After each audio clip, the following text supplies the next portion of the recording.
미국 하버드대학교 경제학 박사이자 경제학 교수 테리 바넘은 이렇게 말했습니다. 인간의 뇌는 투자를 하기엔 너무 낡았다. 우리 뇌는 생존에는 유리하지만 투자라는 복잡한 문제를 다루기엔 적합하지 않다는 거죠. 이는 내 주변에 투자로 돈 번 사람이 있나 하고 찾아보면 쉽게 확인됩니다. 현실에선 대부분 내 계좌만 마이너스죠. 테리 바넘 교수는 투자에서 돈을 잃는 이유는 정보나 실력이 없어서가 아니라 본능을 통제하지 못했기 때문이라고 말합니다. 그래서 오늘은 테리 바넘 교수의 저서 비열한 시장과 도마뱀의 뇌를 중심으로 우리가 투자에서 돈을 잃게 만드는 뇌의 5가지 본능과 해결책에 대해 이야기해 보겠습니다. 심리학자이자 노벨 경제학상 수상자 데니얼 커너먼 교수는 인간은 동일한 이익보다 손실을 더 싫어한다고 말했습니다. 10,000원을 벌었을 때의 기쁨보다 10,000원을 잃었을 때의 고통이 훨씬 크다는 거죠. 이걸 손실회피라고 부릅니다. 문제는 이 본능이 투자에서는 독이 된다는 건데요. 대표적인 예가 물타기입니다. 주식이 떨어지면 손절을 못하고 오히려 추가로 매수를 하는 거죠.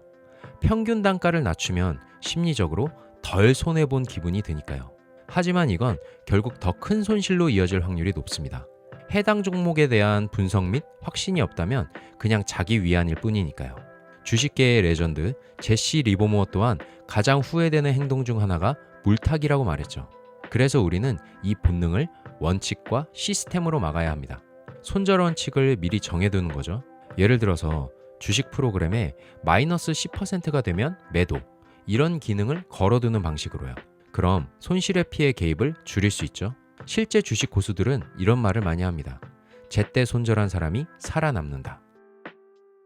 심리학자 스키너의 유명한 실험이 있습니다. 비둘기에게 무작위로 먹이를 줘봤는데요. 비둘기는 점점 자신만의 패턴을 만들어냈습니다. 어떤 녀석은 고개를 흔들고 어떤 녀석은 제자리에서 빙글빙글 돌았죠. 그냥 무작위로 먹이를 준 것일 뿐인데 비둘기들은 이런 행동을 했더니 먹이가 나왔어 라고 믿기 시작한 거였어요. 인간도 다르지 않습니다.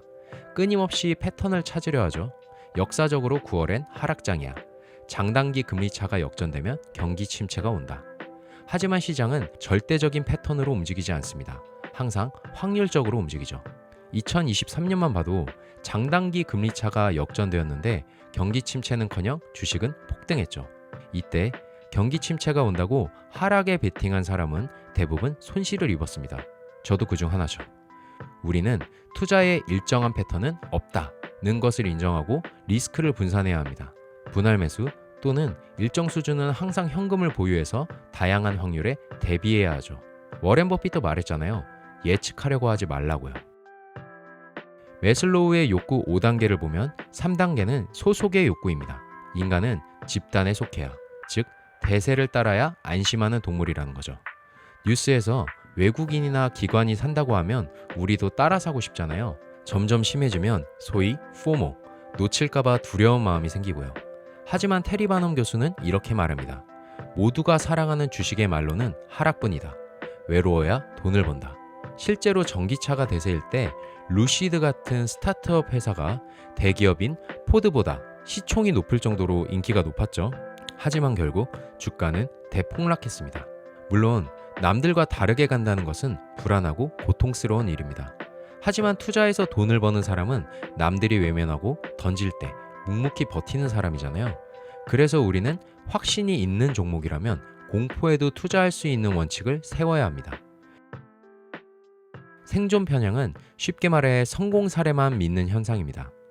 뉴스에서 주식, 코인, 대박친 사례를 많이 보잖아요. 사실 이건 성공했기 때문에 눈에 띄는 거죠. 보이지 않는 곳에서는 훨씬 더 많은 실패자가 사라지고 있습니다. 우리는 저 사람이 성공했으니까 나도 할 수 있다 와 같이 성공한 사례에만 빠져서 무모한 투자를 하게 되는 경우가 있습니다. 결과는 대부분 쪽박이고요. 생존 편향을 막기 위해서는 여러 시각의 정보를 받아들여야 합니다. 상승에 대한 뉴스만 보는 대신 하락에 대한 뉴스도 일부러 시청하는 거죠. 그거 아시죠? 알고리즘은 상승에 대한 뉴스만 보면 상승에 대한 뉴스만 계속 노출시키는 거. 즉, 생존 편향을 더 부추기는 시스템을 가지고 있습니다. 그래서 우린 의도적으로 반대 의견을 소비하는 습관이 필요합니다. 통계학자 한스 로슬링은 말했습니다. 인간은 지금까지 일어난 일이 계속될 거라고 믿는 직선 본능을 가지고 있다. 우리가 투자에서 자주 하는 착각이 바로 이겁니다. 지금 오르니까 앞으로도 오를 거라는 믿음. 하지만 시장은 절대 직선이 아닙니다. 리먼 사태, 닷컴 버블, 그리고 이런 큰 사건이 아니어도 크고 작은 조정으로 그래프는 항상 오르락 내리락 하죠. 즉 투자는 상승과 하락을 왔다 갔다 한다는 것을 알아야 합니다. 직선 본능에 대응하는 대표적인 전략 중 하나가 리밸런싱입니다. 계속 오를 것 같다는 생각이 들 때는 일부를 매도해서 현금화하고 계속 내릴 것 같다는 생각이 들 때는 매수를 고려하는 거죠. 지금까지 돈을 잃게 만드는 뇌의 5가지 본능에 대해서 이야기했습니다. 정리하면 본능을 통제하기 위해선 감정을 억누르고 행동할 수 있는 원칙이 필요합니다. 제가 제시한 해결책 외에도 여러분만의 좋은 원칙이 있다면 그것을 활용해도 돼요. 하지만 이 모든 것을 아우르는 더 중요한 개념이 있습니다. 바로 참는 것보다 피하는 것이 낫다는 거죠. 영상 처음에도 말씀드렸듯이 우리가 투자에 실패하는 이유는 원칙을 못 세워서가 아닙니다. 원칙에 관련된 정보는 차고 넘치니까요. 테리 바넘도 이렇게 말했어요. 우리의 뇌는 주식을 사랑하도록 설계되어 있다. 이성을 훈련시켜도 본능은 계속 작동한다. 그래서 원칙도 중요하지만 더 우선적으로 해야 될 것은 투자에 너무 몰입하지 않는 것 같습니다. 본능을 통제해야 할 전략은 세우되 최대한 싸움은 피하는 거죠. 주식 어플을 지우거나 앱 알림을 끄거나 감당 가능한 돈만 투자해서 내 일상에 투자가 너무 스며들지 않게 해야 합니다. 일상을 집어삼킨 투자는 결국 나 자신을 무너뜨리니까요. 그래서 오늘의 결론, 투자는 부업이다.